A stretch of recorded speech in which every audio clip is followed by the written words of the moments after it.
ನಮಸ್ತೆ ಸ್ನೇಹಿತರೆ, ಸೌಮ್ಯ ಕೆಮಾಯ್ ಯೂಟ್ಯೂಬ್ ಚಾನಲ್ಗೆ ಸ್ವಾಗತ. ಸ್ನೇಹಿತರೆ, ನಾನಿವತ್ತು ಹೋಗ್ತಾ ಇದ್ದೀನಿ ತಂಜಾವೂರಿನ ಬೃಹದೀಶ್ವರ ಟೆಂಪಲ್ಗೆ. ಈ ತಂಜಾವೂರಿಗೆ ಹೇಗೆ ಹೋಗಬೇಕು, ಹಾಗೆಯೇ ತಂಜಾವೂರಿನ ಬೃಹದೀಶ್ವರ ದೇವಸ್ಥಾನದ ವಿಶೇಷತೆ ಏನು ಅಂತ ಪೂರ್ತಿ ಡೀಟೇಲ್ಸ್ನ ನಾನು ಈ ವಿಡಿಯೋದಲ್ಲಿ ಹೇಳ್ತೀನಿ. ಸ್ನೇಹಿತರೆ, ನೀವೇನಾದರೂ ನನ್ನ ಚಾನಲ್ನ ಇದೇ ಫಸ್ಟ್ ಟೈಮ್ ನೋಡ್ತಾ ಇದ್ದೀರಾ ಅಂದರೆ ದಯವಿಟ್ಟು ಸಬ್ಸ್ಕ್ರೈಬ್ ಮಾಡ್ಕೊಳ್ಳಿ. ಹಾಗೆಯೇ ವಿಡಿಯೋವನ್ನು ಕೊನೆಯವರೆಗೂ ನೋಡಿ. ಈ ವಿಡಿಯೋಗೆ ಒಂದು ಲೈಕ್ ಮಾಡಿ, ಹಾಗೆಯೇ ವಿಡಿಯೋನ ಶೇರ್ ಮಾಡಿ. ಸ್ನೇಹಿತರೆ, ಈ ತಂಜಾವೂರಿಗೆ ಹೋಗೋದಕ್ಕೆ ನಮ್ಮ ಬೆಂಗಳೂರಿನಿಂದ ಡೈರೆಕ್ಟ್ ಬಸ್ಗಳು ಸಿಗ್ತವೆ, ಹಾಗೆಯೇ ಟ್ರೈನ್ ಫೆಸಿಲಿಟಿ ಕೂಡ ಇದೆ. ಬೆಂಗಳೂರಿನಿಂದ ಡೈರೆಕ್ಟಾಗಿ ಟ್ರೈನ್ ಇದೆ, ಡೈಲಿ ಬೆಂಗಳೂರು ಟು ತಂಜಾವೂರಿಗೆ ಹೋಗುತ್ತೆ. ಈ ಟ್ರೈನ್ ಡೀಟೇಲ್ಸ್ನ ನಾನು ಡಿಸ್ಕ್ರಿಪ್ಷನಲ್ಲಿ ಕೊಟ್ಟಿರ್ತೀನಿ, ಪ್ಲೀಸ್ ಚೆಕ್ ಮಾಡ್ಕೊಳ್ಳಿ. ಸ್ನೇಹಿತರೆ, ಇಲ್ಲೇನು ನೋಡ್ತಾ ಇದ್ದೀರಲ್ವ ನೀವು, ಇದೇ ತಂಜಾವೂರಿನ ರೈಲ್ವೆ ಸ್ಟೇಷನ್. ಈ ರೈಲ್ವೆ ಸ್ಟೇಷನ್ನಿಂದ ಬೃಹದೀಶ್ವರ ಟೆಂಪಲ್ಗೆ 2 ಕಿಲೋಮೀಟರ್ ಇರುತ್ತೆ. ಇಲ್ಲಿಂದ ನಾವು ಆಟೋಗಳ ಮೂಲಕ ಹಾಗೆಯೇ ಬಸ್ಗಳ ಮೂಲಕ ಹೋಗ್ಬೋದು. ನೋಡಿ ಸ್ನೇಹಿತರೆ, ಇಲ್ಲೆಲ್ಲ ಬೋರ್ಡ್ ಹಾಕಿದ್ದಾರೆ ಯಾವ್ಯಾವ ಊರಿಗೆ ಎಷ್ಟು ದೂರ ಇದೆ ಅಂತ. ಸ್ನೇಹಿತರೆ, ಇಲ್ಲಿ ತಮಿಳುನಾಡಿನ ಜನ ಬೃಹದೀಶ್ವರ ಟೆಂಪಲ್ಗೆ ಬಿಗ್ ಟೆಂಪಲ್ ಅಂತ ಕರೀತಾರೆ. ಈ ಬಿಗ್ ಟೆಂಪಲ್ ಇಲ್ಲಿಂದ 2 ಕಿಲೋಮೀಟರ್ ಇದೆ. ನಾವು ಬಸ್ಗೆ ಹೋದರೆ ಬಸ್ ಟೆಂಪಲ್ ಮುಂದೆನೇ ನಿಲ್ಲಿಸುತ್ತೆ. ಸ್ನೇಹಿತರೆ, ಇದೇ ಬೃಹದೀಶ್ವರ ಟೆಂಪಲ್. ಬನ್ನಿ ಸ್ನೇಹಿತರೆ, ಒಳಗಡೆ ಹೋಗ್ಬಿಟ್ಟು ದೇವಸ್ಥಾನ ಹೇಗಿದೆ ಅಂತ ನೋಡ್ಕೊಂಬರೋಣ.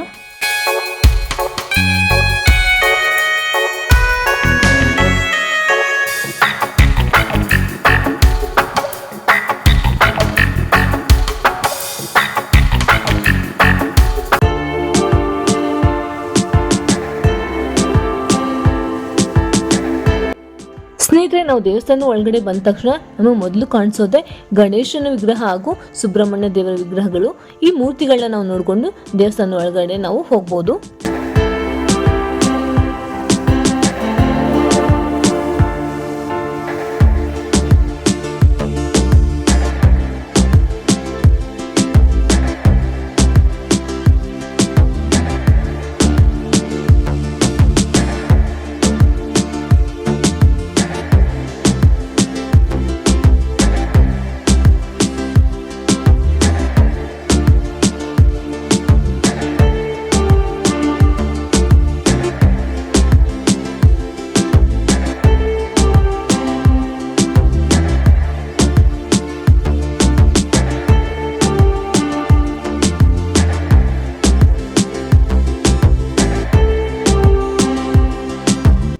ಸ್ನೇಹಿತರೆ, ಇಲ್ಲಿ ದೇವಸ್ಥಾನದ ಪಕ್ಕದಲ್ಲಿ ಒಂದು ಚಪ್ಪಲಿಗಳನ್ನು ಬಿಡುವಂಥ ಸ್ಟ್ಯಾಂಡ್ ಕೂಡ ಇದೆ ನೋಡಿ.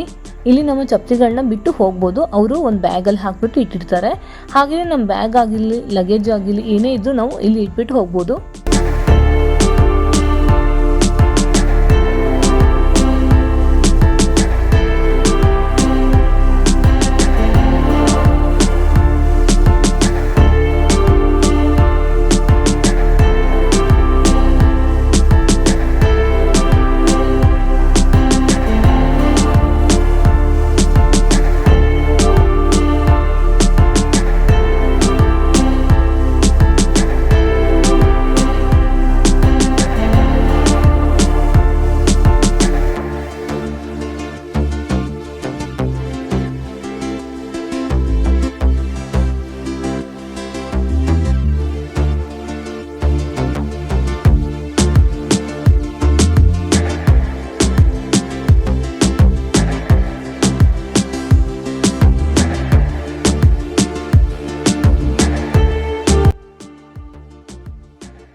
ಸ್ನೇಹಿತರೆ, ದೇವಸ್ಥಾನ ನೋಡಿ ಎಷ್ಟು ವಿಶಾಲವಾಗಿದೆ, ಹಾಗೆಯೇ ಎಷ್ಟು ಚೆನ್ನಾಗಿದೆ ಅಂತ.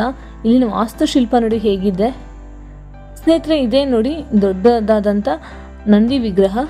ಇದು ಭಾರತ ದೇಶದಲ್ಲಿ ಅತಿ ಎತ್ತರವಾದ 2ನೇ ನಂದಿ ವಿಗ್ರಹವಾಗಿದೆ. ಮೊದಲನೆಯದು ಲೇಪಾಕ್ಷಿಯಲ್ಲಿರುವ ನಂದಿ ವಿಗ್ರಹ, ಹಾಗೆಯೇ ಇದು 2ನೇ ವಿಗ್ರಹವಾಗಿದೆ. ಈ ವಿಗ್ರಹವು 16 ಅಡಿ ಅಗಲ ಹಾಗೆಯೇ 13 ಅಡಿ ಎತ್ತರವಾಗಿರುವ ಏಕಶಿಲಾ ವಿಗ್ರಹವಾಗಿದೆ. ಶಿವನ ದೇವಸ್ಥಾನದ ಅಪೋಸಿಟೇನೇ ಇದೆ ಇದು.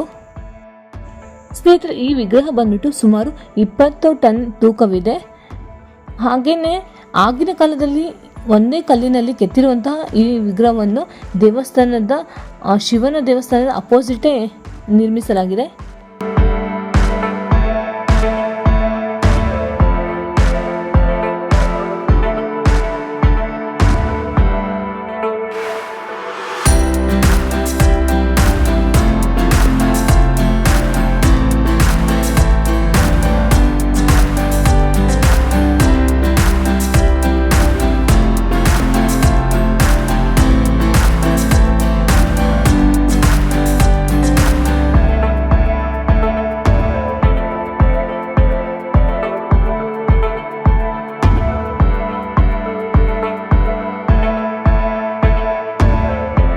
ಈ ದೇವಸ್ಥಾನವನ್ನು ಚೋಳರ ರಾಜರಾದಂತಹ ರಾಜರಾಜೇಂದ್ರ ಚೋಳರು ಕಟ್ಟಿಸಿದ್ದಾರೆ. ಈ ದೇವಸ್ಥಾನದ ಗೋಪುರ 216 ಅಡಿ ಎತ್ತರವಿದೆ.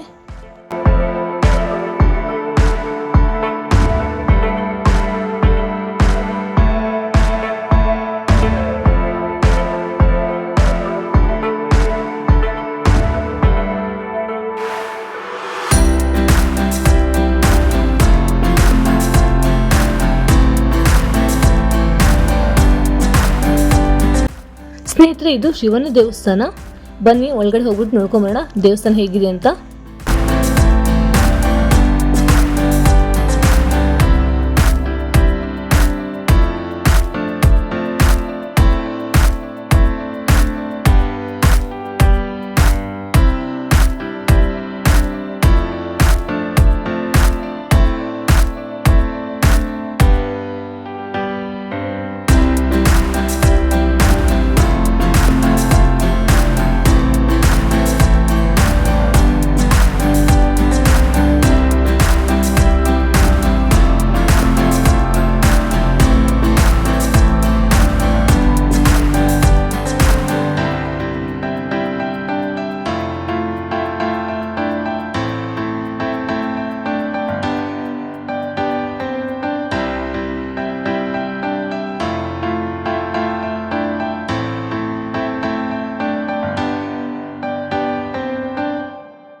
ಈ ದೇವಸ್ಥಾನವನ್ನು ಎಷ್ಟೋ ಸಾವಿರ ವರ್ಷಗಳ ಹಿಂದೆ ನಿರ್ಮಾಣ ಮಾಡಿದ್ರು ಕೂಡ ಇಂದಿಗೂ ಸ್ವಲ್ಪನೂ ಏನೂ ಆಗಿಲ್ಲ. ಇಲ್ಲಿನ ವಾಸ್ತುಶಿಲ್ಪ ಆಗಿರಲಿ, ಇಲ್ಲಿನ ಕಲೆಗಳಾಗಿರಲಿ, ಯಾವ ರೀತಿ ಕೆತ್ತನೆ ಮಾಡಿದ್ದಾರೆ ಅಂತ ನೋಡಿ, ಎಷ್ಟು ಸುಂದರವಾಗಿದೆ ಇದು.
ಈ ಕಂಬಗಳನ್ನ ನೋಡಿ ಹೇಗಿದೆ ಅಂತ.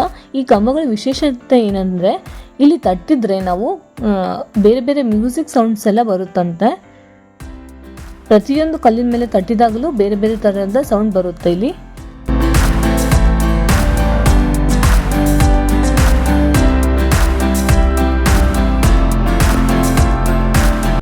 ಈ ದೇವಸ್ಥಾನದಲ್ಲಿ ಸುಮಾರು 250 ಶಿವಲಿಂಗಗಳನ್ನು ಕೂಡ ನಾವು ನೋಡ್ಬೋದು.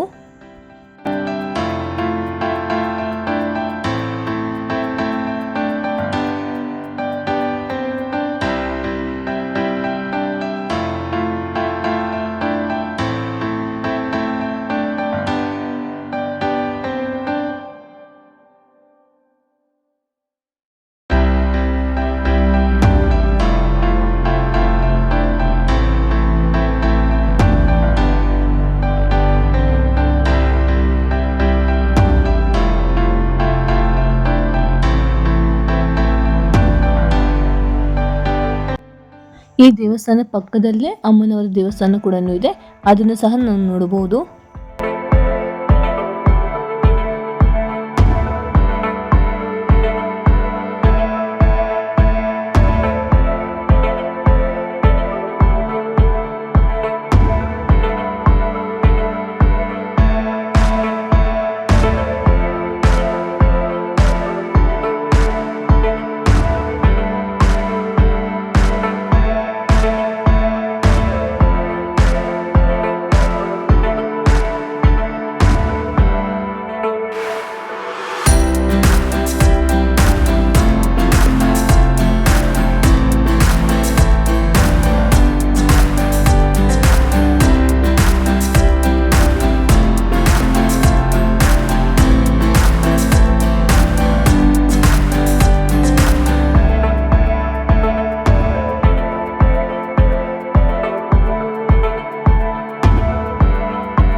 ಸ್ನೇಹಿತರೆ, ಈ ವಿಡಿಯೋ ನಿಮಗೆ ಇಷ್ಟವಾಗಿದ್ದಲ್ಲಿ ಲೈಕ್ ಮಾಡಿ, ಶೇರ್ ಮಾಡಿ, ಹಾಗೆಯೇ ಸಬ್ಸ್ಕ್ರೈಬ್ ಮಾಡಿ. ಪಕ್ಕದಲ್ಲಿರೋ ಬೆಲ್ ಐಕಾನ್ ಕ್ಲಿಕ್ ಮಾಡೋದನ್ನ ಮರಿಬೇಡಿ. ಯಾಕಂದರೆ ನಾನು ಹಾಕೋ ಎಲ್ಲ ವೀಡಿಯೋಸ್ ನಿಮಗೆ ನೋಟಿಫಿಕೇಶನ್ ಬರುತ್ತೆ. ನೀವು ಎಲ್ಲರಿಗಿಂತ ಮೊದಲು ನನ್ನ ವೀಡಿಯೋಸ್ನ ನೋಡ್ಬೋದು. ಮತ್ತೆ ಮುಂದಿನ ವೀಡಿಯೋದಲ್ಲಿ ಸಿಗೋಣ. ಧನ್ಯವಾದಗಳು.